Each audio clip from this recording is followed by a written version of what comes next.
Hello to all students of BSc second year. I am your botany teacher अभिलाषा चौधरी।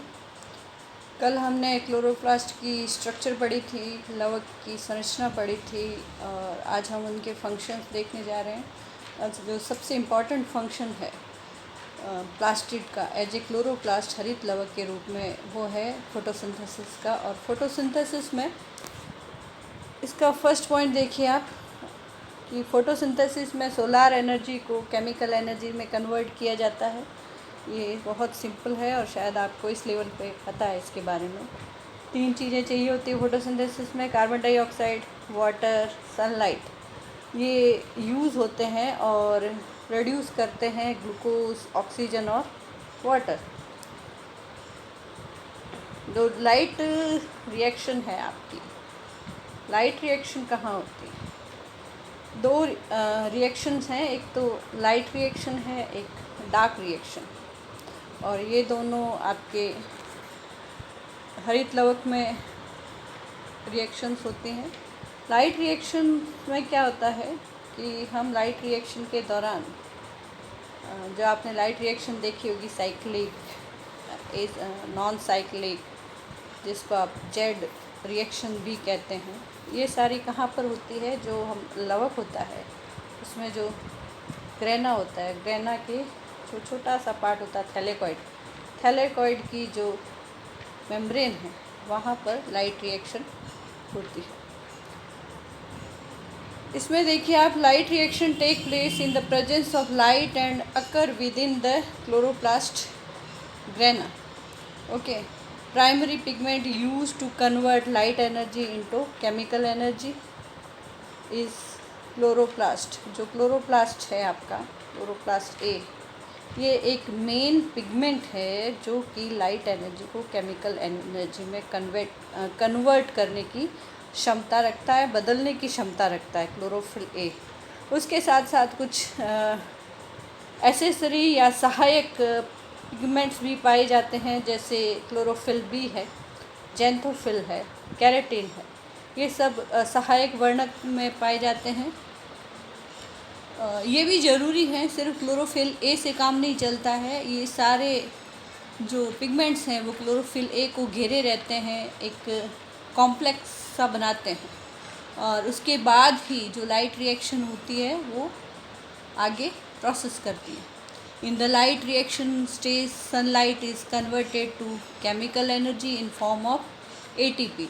तो light energy में mainly क्या काम होता है कि एटीपी फॉर्मेशन का काम होता है। आपने फिजियोलॉजी में थोड़ी बहुत साइक्लिक एसाइक्लिक जो पढ़ा है, उसमें आपने डायग्राम देखे हैं। उसमें जैसे इस तरह से जो डायग्राम है, पहले फोटोसिस्टम सेकंड होता है, यहाँ फर्स्ट होता है, इस तरह से इलेक्ट्रॉन्स ऊपर की तरफ जाते हैं हायर एनर्जी लेवल पर, फिर फर्स्ट में आते हैं, उसके बाद NADH2 को ट्रांसपोर्ट किए जाते हैं। इस तरह से जो है वो सारी जो रिएक्शन है वो थैलेकॉइड पर होती है। Other pigment involve in light absorption include, ये हम पढ़ चुके हैं, chlorophyll b, xanthophyll and carotene. In the light reaction stage, sunlight is converted to chemical energy in form of ATP. Free energy containing molecule है ये। ATP में जब phosphorus अलग किया जाता है, ADP में चेंज होता है, तो उससे एनर्जी रिलीज होती है। उसके बाद एक और चीज़ जो इम्पोर्टेंट है, NADPH2। ये एक ऐसा मॉलिक्यूल है,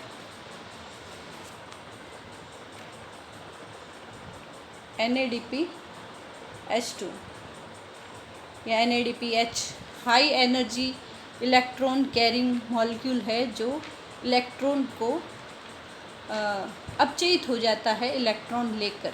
this process is done by electron transport chain reaction in thylakoid membrane of chloroplast. तो ये सारी जो प्रोसेस है ETC, एक तो ETC यहाँ पे भी पाया जाता है, एक ETC माइटोकॉन्ड्रिया की जब जो सबसे एंड वाला प्रोसेस भी होता है। इन दोनों में फ़र्क है, काफ़ी कुछ मिलता जुलता ही है उसमें। इसी तरह से जो इलेक्ट्रॉन ट्रांसपोर्टिंग चेन पाई जाती है, उसी में भी इस तरह होता है, बस उनके जो अडेप्टर मॉलिक्यूल्स और लास्ट वाले मॉलिक्यूल्स हैं, इनमें डिफरेंस है। ये आप फिजियोलॉजी में इसको आप डिटेल से पढ़ सकते हैं। बोथ एटीपी एंड एनएडीपी जो हैं, इनका यूज़ कहाँ किया जाता है? इनका यूज़ किया जाता है डार्क रिएक्शन स्टेज पर। ये जो लाइट रिएक्शन है उससे ये प्रोड्यूस होते हैं और इनका यूज़ किया जाता है dark reaction.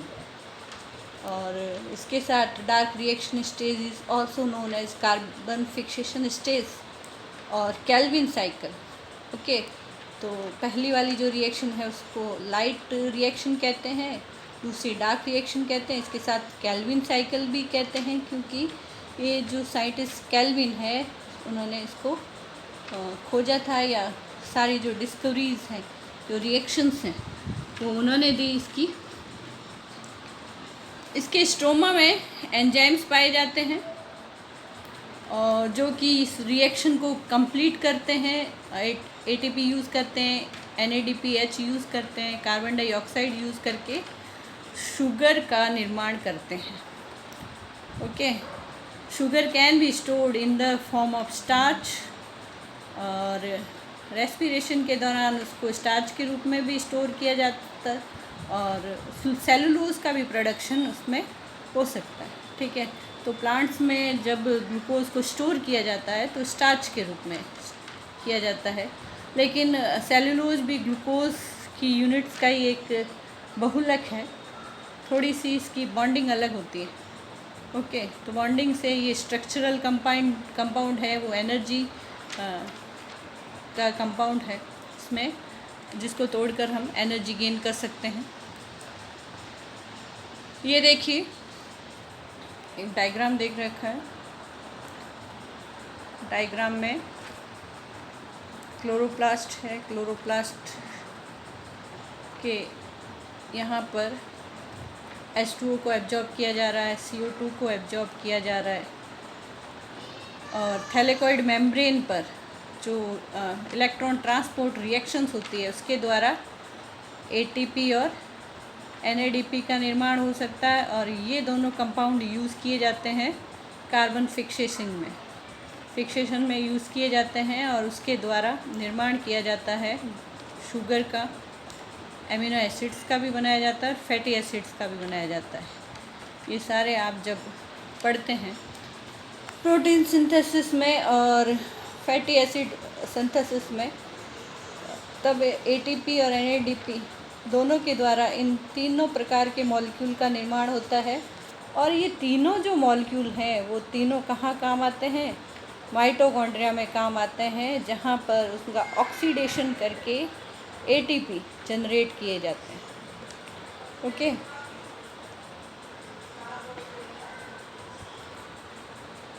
water is oxidized and oxygen is released in the photosynthetic electron transport reaction, light reaction, while carbon dioxide is assimilated fixed to produce sugar and variety of other organic molecule। इसका क्या मतलब है कि water को oxidise किया जाता है, water को ब्रेक किया जाता है, ऑक्सीजन रिलीज़ की जाती है वाटर से, और लाइट रिएक्शन में उसको यूज़ किया जाता है। और डार्क रिएक्शन में क्या किया जाता है कि जो कार्बन डाइऑक्साइड है उसको फिक्स किया जाता है। फिक्स किस लिए बोलते हैं? क्योंकि CO2 एक गैसियस फॉर्म में होती है और हम जो शुगर बना रहे हैं वो सॉलिड फॉर्म में। ओके, तो इस तरह से हम इसको फिक्स कर लेते हैं एक बड़े कंपाउंड में, इससे ये आसानी से रिलीज़ नहीं होती। और इस फिक्सेशन में जो हम एनर्जी यूज़ करते हैं वो यूज़ करते हैं लाइट एनर्जी। लाइट एनर्जी के द्वारा हम छोटे छोटे कंपाउंड से बड़ा कंपाउंड बना रहे हैं जो शुगर है, और फिर उस शुगर को हम सेव करते हैं एज ए स्टार्च, और उसके बाद उस स्टार्च को माइटोकॉन्ड्रिया में ब्रेक करके हम उसी एनर्जी को, जो लाइट एनर्जी में हमने कैप्चर की थी, उसी को हम वापस रिलीज़ कर देते हैं, जो हमारे दूसरे प्रोसेस में काम आ जाती है। The energy thus released during those reaction is stored in the form of proton gradient in the thylakoid membrane of chloroplast and utilized by later. तो इसमें जो आपके है कि टोटल 3 मॉलिक्यूल ATP के और 2 मॉलिक्यूल NADPH2 के एक कार्बन डाइऑक्साइड जब मॉलिक्यूल कन्वर्ट होता है कार्बोहाइड्रेट में तो 3 ATP और 2 NADPH2 कंज्यूम होते हैं। ओके, कंज्यूम यानी चाहिए। तो नेक्स्ट हमारी रिएक्शन है, तो लास्ट रिएक्शन है, उसमें आप देखिए यहाँ पर 3 CO2 ली है, 3 CO2 9 6 और ये सब लेकर एक अणु बनाया है ग्लिसरॉल्डिहाइड 3-फॉस्फेट जो 3 कार्बन का है। ओके, आप इन सभी मॉलिक्यूल्स को डबल कर देते हैं, 6 18 12। ओके, तो यहाँ हम ग्लूकोज का एक मॉलिक्यूल बना सकते हैं। ये ग्लिसरॉल 3-फॉस्फेट है जो 3 ही कार्बन का होता है, लेकिन हमें ग्लूकोज चाहिए 6 कार्बन की, तो हम सभी को डबल कर सकते हैं। अब क्लोरोप्लास्ट के जीनोम और रेप्लिकेशन के बारे में पढ़ लेते हैं। जो माइटोकॉन्ड्रिया है उसकी तरह क्लोरोप्लास्ट में भी खुद का एक जेनेटिक सिस्टम पाया जाता है और ये ऐसे शो करता है, रिफ्लेक्ट करता है कि इवोल्यूशनरी ओरिजिन, जैव विकास कैसे हुआ from the photosynthetic bacteria. The genome of chloroplast are similar to those bacteria in they consist of circular DNA molecules present in multiple copy per organelle. Okay, तो माइटोकॉन्ड्रिया की तरह इसमें सर्कुलर DNA मॉलिक्यूल पाया जाता है और multiple copy, बहुत सारी कॉपियाँ पाई जाती है। एक ही प्लास्टिड नहीं होता है किसी सेल में, अलग अलग नंबर होते हैं जिस हिसाब से, जैसे अगर मीजोफिल सेल्स में है तो वहाँ पे प्लास्टिड की बहुत ज़्यादा रिक्वायरमेंट है, वहाँ ज़्यादा पाए जाते हैं, बजाय किसी और कोशिका में जहाँ कम पाए जाएंगे। क्लोरोप्लास्ट का जीनोम होता है वो लार्जर और more complex than the mitochondria. Mitochondria से ज़्यादा कॉम्प्लेक्स होता है, ज़्यादा बड़ा होता है, रेंजिंग फ्रॉम 120 से 160 kilo base pair containing approximate 120 gene पाए जाते हैं क्लोरोप्लास्ट में। ओके, तो mitochondria, like mitochondria, chloroplast have their own DNA and responsible for energy production and reproduce independently from the rest of cell। Okay, तो ये भी mitochondria की तरह ही है, सेमी ऑटोनोमियस, अर्ध स्वायत्त शासी, कंप्लीट स्वतंत्र नहीं होता है, हल्का फुल्का डिपेंड करता है न्यूक्लियर DNA पर भी। और इसमें भी जो विभाजन होता है वो बाइनरी फिशन की तरह होता है, जैसे बैक्टीरिया में होता है, उसी तरह से ये विभाजित होते हैं और अपनी संख्या बढ़ाते हैं। इन दोनों में अगर हम देखते हैं क्या कनेक्शन है, किस तरह से ये एक दूसरे में। The production of mitochondrial and chloroplast protein occur by 2 separate genetic systems. Most of the protein in these organelles are enclosed by nucleus, must be imported from the cytosol, while other organelles proteins are encoded by organelles DNA। ठीक है, तो जैसा कि ये आप देख रहे हैं कि जो माइटोकॉन्ड्रिया और क्लोरोप्लास्ट, उस न्यूक्लियस से कुछ RNA बनते हैं, ये RNA कुछ प्रोटीन्स बनाते हैं, ये प्रोटीन्स यहाँ इंपोर्ट किए जाते हैं, अंदर की तरफ लाए जाते हैं। ठीक है, इसका खुद का जो DNA होता है उससे भी कुछ RNA बनते हैं और वो RNA, तो ये सारे मिलकर इनके जो काम है फोटोसिंथेसिस का है, क्लोरोप्लास्ट का या माइटोकॉन्ड्रिया का ऑक्सीडेशन का है, ये सारे काम मिल के होते हैं। सिर्फ ये नहीं है कि माइटोकॉन्ड्रिया में ही सारे जीन पाए जाते हैं उसके सारे काम करने के लिए, सारे एंजाइम बनाने के लिए। तो न्यूक्लियस से भी कुछ जो RNA या प्रोटीन हैं वो इंपोर्ट किए जाते हैं। But no proteins are exported from mitochondria और क्लोरोप्लास्ट टू द साइटोसोल। ये और एक इम्पॉर्टेंट लाइन है कि इसमें से ऐसा कोई प्रोटीन नहीं है जो इसमें बना हो और बाहर काम आता। ओके, तो ये एक तरह से हम अगर जैव विकास को देखते हैं तो ऐसा लगता है कि सेल के अंदर कोई जैसे बैक्टीरिया प्रवेश कर गया हो, वो अपनी मशीन स्वयं चला रहा है, कुछ वो पार्ट हमारा भी यूज़ कर रहा है, मतलब जिस सेल में ये एंटर कर गया है उसका भी कुछ पार्ट यूज़ कर रहा है, लेकिन इसका कोई पार्ट बाहर काम नहीं आता। The multiple copies of mitochondrial and chloroplast DNA contained within the matrix or stroma, and these organelles are usually distributed in several clusters called nucleoid. Okay. अब आप इसमें ये भी देखिए कि इसका जो डीएनए होता है, जो न्यूक्लियस में यूकेरियोटिक सेल में जो डीएनए पाया जाता है वो एक क्रोमोजोम्स के रूप में पाया जाता है। यहाँ पर जो है ये इस तरह से सर्कुलर डीएनए पाया जाता है बैक्टीरिया जैसा। इसका राइबोसोम भी इनके बैक्टीरिया जैसे 70S पाए जाते हैं, जबकि बाहर सारे के सारे 80S पाए जाते हैं। एक बैक्टीरियल फीचर है ये, जीवाणु जैसा। और ये जो जहाँ पड़ा रहता है, बहुत सारी कॉपीज़ भी पाई जाती हैं कभी कभी, तो ये जो पड़े रहते हैं इनको न्यूक्लियोइड कहा जाता है। क्या कहा जाता है? न्यूक्लियोइड।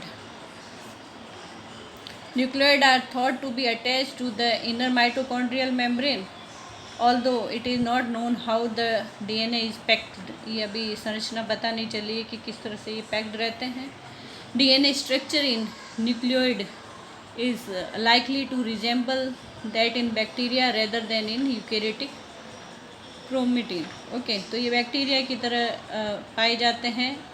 जैसे बैक्टीरिया में स्टोन प्रोटीन नहीं पाया जाता, तो इनमें भी स्टोन प्रोटीन नहीं पाया जाता जो माइटोकॉन्ड्रिया क्लोरोप्लास्ट का DNA. Although chloroplast encode more of these oven protein than mitochondria, about 90% of chloroplast protein are still encoded by nuclear gene. Okay, तो इनके खुद के तो होते हैं, लेकिन फिर भी 90% जो है क्लोरोप्लास्ट के जो प्रोटीन है वो केंद्रक के जीनों से ही काम चलाते हैं। ओके, तो 90% फिर भी किसका पावर है? न्यूक्लियर डीएनए का पावर है।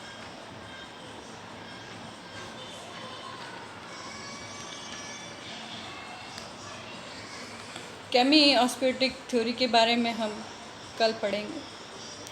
Thank you for watching.